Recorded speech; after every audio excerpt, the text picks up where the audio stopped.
All right, so we're talking what is penetration testing? Why would people pay for you to break their stuff? And what are the specific situations that people will pay for you to break their stuff? So first, what is a pen test? It's not just where you use your hands and test out the pens, but it's an actual exercise with ethical hacking, right? Like breaking people's stuff, but ethically. And what does that mean? It means that you have permission and there's an express purpose for breaking their stuff, but actually to find vulnerabilities that any other attacker could do that wouldn't share it with the person whose stuff you're testing, right? So we're not just intent on breaking things. We're intent on finding where the holes are that other people might be able to break things in. And again, that comes to that adversarial mindset, right? Thinking like, well, you could do this, but I'll do this, and you do this, and I'll do this. And this is the kind of way you want to be thinking throughout security. Some people say it's more like a paranoid mindset, but I think it's a more adversarial mindset that there's going to be adversaries. They're going to be looking for vulnerabilities. You should try and think like them and look for those vulnerabilities too, so you're aware of them and can mitigate them. So you're going to see a lot of similar terms in here, but there's a ton of overlap, right? You got ethical hacking. You'll have things called security assessments or red teaming, right? White hat hacking, different bug bounty programs, but it's all under this same umbrella of a penetration test and right, looking for where you can get inside, looking for the vulnerabilities, looking for the holes. Okay. And then the real clause that makes this whole thing is it's not just finding these holes, but being able to report them and get people to do something about them. Right? No one's going to pay for you to just break all their stuff if you can't also make a report and show how reproducible these vulnerabilities are, and right, communicate to even people at higher levels, at sea level, like in terms of dollars, how much these vulnerabilities can affect things by affecting right confidentiality, integrity, or availability of systems.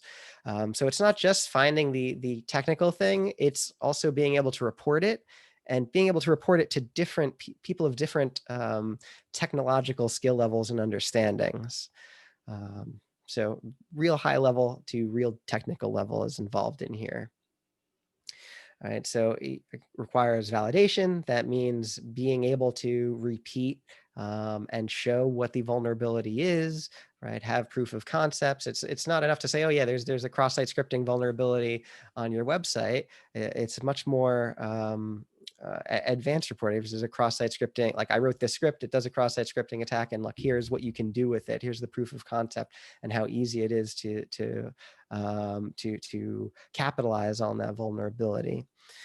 So reporting is crucial, and that's kind of why we've started getting you in that mindset of reporting in the past week, where you did the exercises on CyberLab, right? And then we wanted you to write a report just like explicitly, what is it that you had to do? Just like imagine if someone had never seen it, but what you want to do before, and like they had to follow your instructions to do it, right? That is what people will actually kind of pay for, that kind of understanding and reporting, not just finding the vulnerabilities, right? This is all, of course, done from the attacker's perspective. So we get to put on our attacker hats and kind of, look for all of these bad things, right? Build that adversarial mindset. So like a lot of things here in Red Team, and what makes it very scary for a lot of new students is nothing is going to be really like linear anymore. Things are going to be much more cyclical. The next step, right? Like, what is the next thing I should do? Very much depends on what the last step resulted in, and the last couple steps resulted in. And like I said, that can be very scary when you're used to linear. Let's do this, follow this step. Let's do this step. Let's do this step, right? It's going to be very more going back to the drawing board very constantly.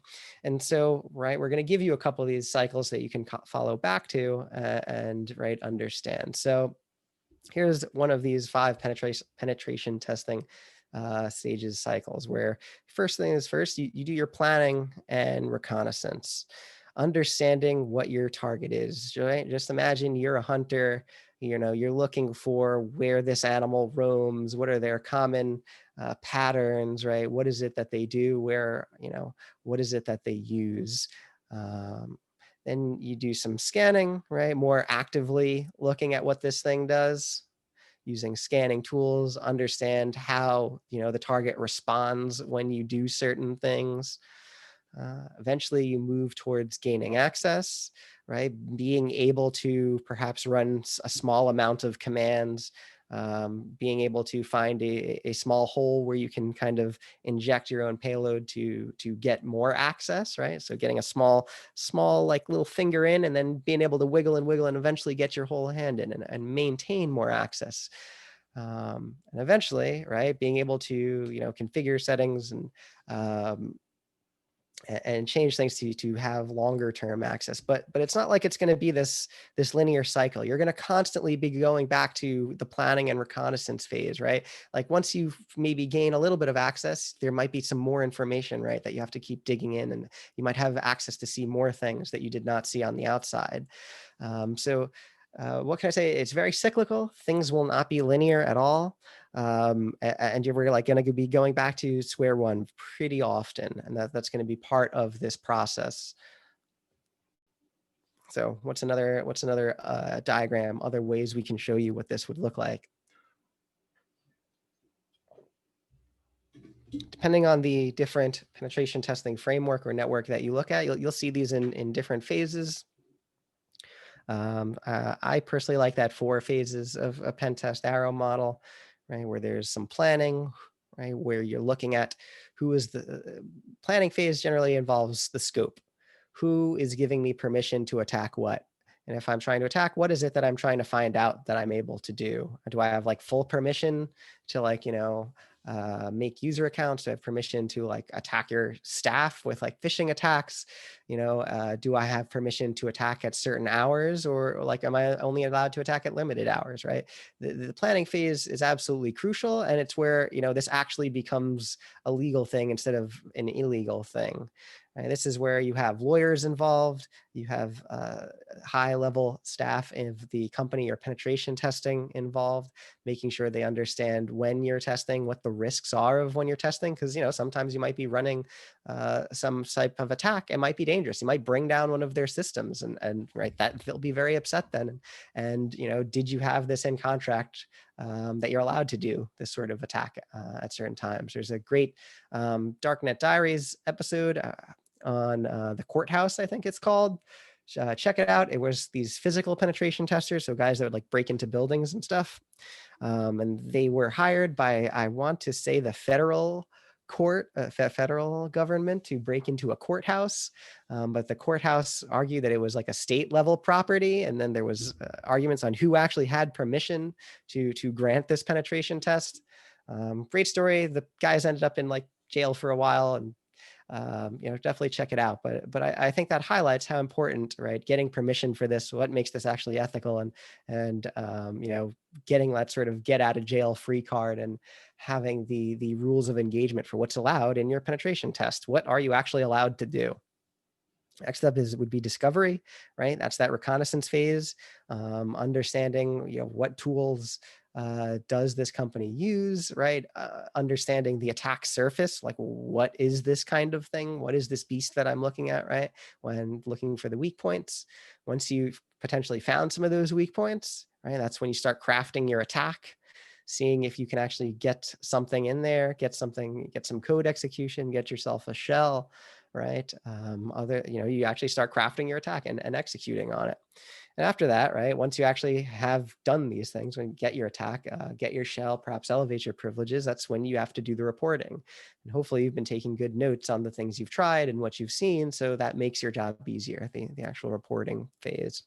But again, this whole thing is not linear. And as you're doing discovery, you're going to go back to different planning. And as you're doing attacking, you're going to go back to discovery as you find different things. It's not linear, very cyclical. Yeah, and that's what makes it kind of challenging and kind of fun too, to go down rabbit holes. So again, information gathering, gaining initial access, elevating your privileges, and then once you've elevated your privileges, kind of cleaning up.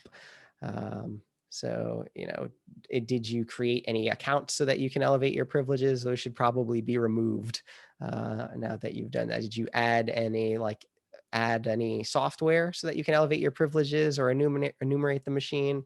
It's time to like clean up shop. It's like once you break in, it's imagine like breaking into a house and bringing in all these like advanced tools and stuff, like drills and saws and like whatever else you need to like break into a safe, right? Once you've actually done that and broken into the safe and prove you did it, you got to clean up. And so that's kind of like the post exploitation phase of penetration testing, cleaning up the messes that you've made. So here's where this is going to kind of map to the 4 weeks that we're going to be spending with PWK. The first week, we're going to be spending a lot of time doing information gathering, right? Learning about those different tools, kind of building a map of the network, right? Like I said, we're going to look at a whole bunch of different boxes, but we might not go too deep into them. We'll just kind of see, hey, what services are running on you? And I don't know that service, I'll come back to you. Right, week 2, we'll start looking at how to gain initial access, get some shells on these boxes, and then eventually come back to them. Week 3, we'll start learning, now that we've gotten command execution on these boxes, we can execute commands. How do we, get more access? How do we get it root? How do we get, system or admin on Windows machines? And finally, week 3 and 4, that's when we'll talk a bit more about post exploitation and a lot more kind of doing a lot more box work depending on where you are at and how many boxes you've rooted and kind of where you're at in the network. Well, but again, you say this is all cyclical and the information gathering part is just going to constantly be happening, right?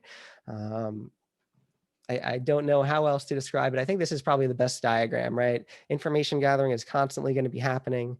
Once you get a shell on a machine, it's like, it's going to be like opening a door kind of to like a whole new world. It's like, wow, there's like a whole other side here that I can see. You got to do more information gathering, different kind, but like more information gathering. Same idea if you crack into one of the other lab networks. Like if you get into the developer network, again, it's going to feel like you open a door, you're in a whole new world now. You got to start that whole information gathering process over and seeing what you could see in there. It's very, very fun. It's interesting, right? Right. It's building like this cool mental map, and it's going to be constantly happening as you're doing all of these phases. Cool, cool, cool. So what does information gathering look like? Looks like listing things. You'll often see this, the word enumeration, right? Like counting everything. And this is kind of what you're going to be doing here. This is the idea. You're going to look for and start building like a table of computers by their IP addresses and their host names. You're going to start mapping out, hey, what ports are open on those machines? And what services do I think are running on those ports? And what versions of those services are running? And are there any potential exploits on those versions, right? There's going to be usernames. Maybe I could use some of those usernames for different accounts, right? Use them for different password attacks. I'm going to look at what versions of operating system, what versions of services are running, and I'm going to kind of like build a big map of this, right? And however I decide to take notes, right? If you saw the background I had before, right? Like in Mr. Robot, there's a scene, right? They have all these like images of like people's faces and right, different things lined up together, and it's very similar to that, right? That's the idea, right? With this information gathering here, building a mental map, building a map of everything that's on this network. And that's what we're going to use to like climb and move around it, right? So you need to kind of build the map before you can really do anything. Cool. So information gathering is actually split up into 2 different sections. We're going to be talking about passive recon today, but there's also active recon, which is more interesting and more what we're going to be using actually inside PWK. So what's the difference between them? Passive recon, it's often called OSINT, or open source intelligence, or OSINT. Right? It's where we don't touch our target. We're going to get information out there without directly talking to or interacting with our target. So we can think of already, this is like the idea of kind of like driving by a neighborhood to kind of get a feel for everything that's in there without actually engaging with anyone that lives there. Right. So you're kind of like looking at what's publicly available. We're doing Google searches. We're checking out DNS and WHOIS, right? We're going to look through a bunch of these tools this afternoon, like the harvester. I'll show you some advanced Google Foo.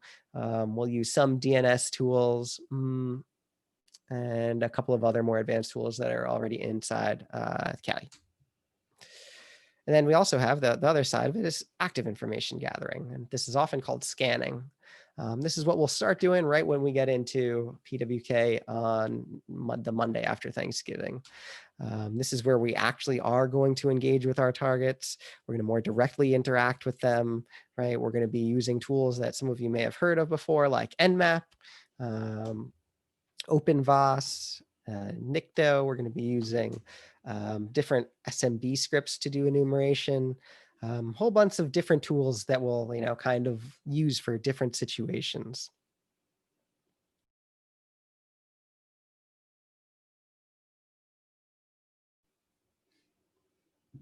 Cool.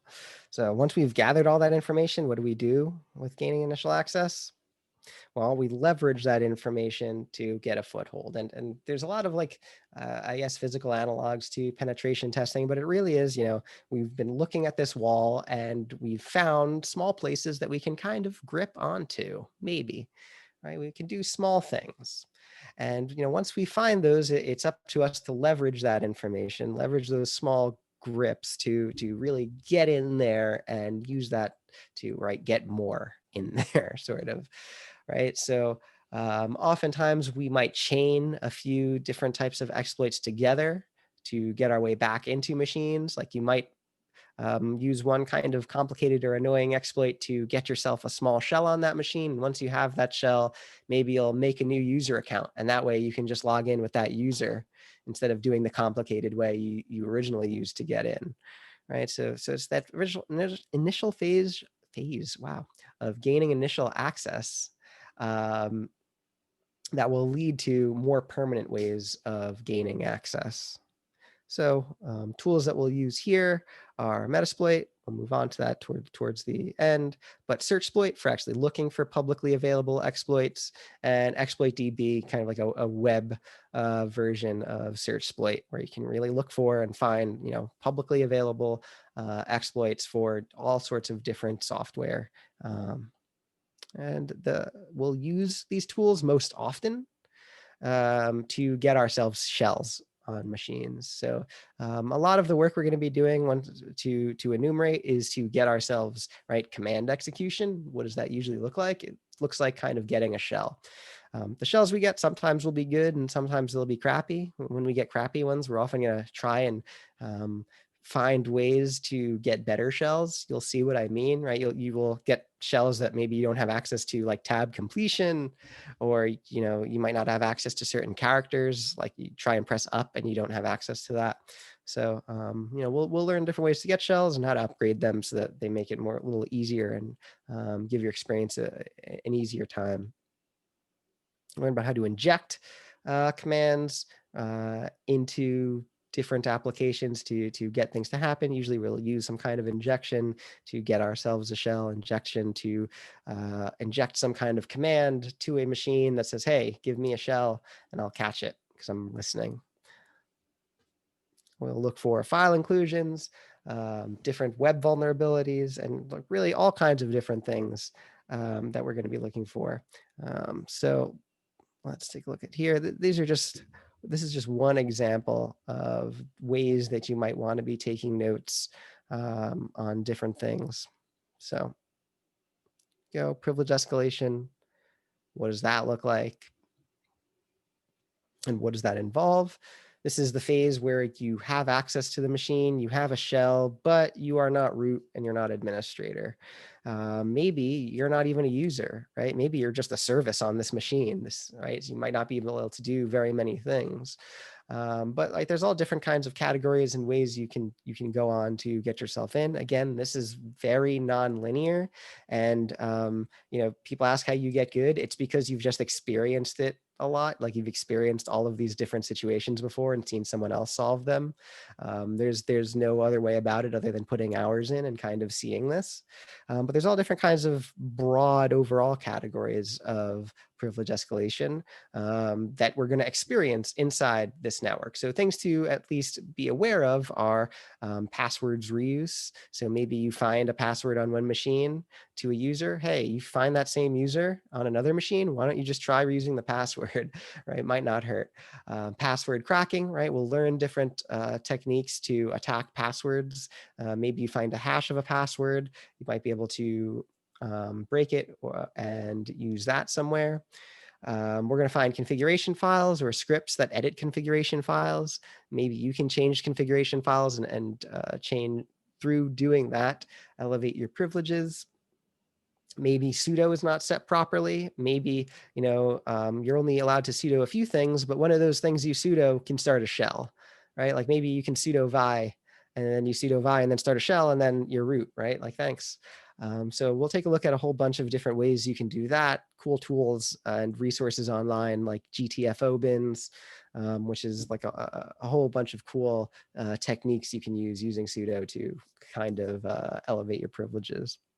We'll look for different services. We'll look for different ports and write different other ways in. Sometimes the way in isn't going to be directly to like get a shell, get higher privileges. Maybe it's like get a shell, move laterally, get higher privileges from there. And again, all of this stuff comes just from experience and right, seeing other people solve it and right, being stuck there yourself and then trying it yourself. And finally, we'll find another category of kernel exploits that you'll find online, like, oh, this particular operating system is vulnerable to this particular exploit. If I just happen to run it, I can get higher privileges. And those are oftentimes golden tickets you'll find on certain boxes, but not always available. And then finally, the post-exploitation phase. What will we be doing here, right? This will be kind of getting the loot and cleaning up. For PWK, we don't really have to do too much cleaning up. There's a way that after you're done with a box, you can revert it. It goes back to its previous state, like no one ever touched it before. So, always be kind, rewind when you're done with a box. But of course, on those boxes, you might get access to databases, you might get access to passwords for other users on the network and all kinds of things like that. And that's what we'll be looking for once you get admin credentials. Right, so you're going to looking for different accounts. You're going to be looking for different credentials, right? Once you get root a box, maybe you'll see things that you did not see before on that box. And, that might help you somewhere else completely different, right? You'll see who's using the system. You're going to look for user files that are on the boxes, any services.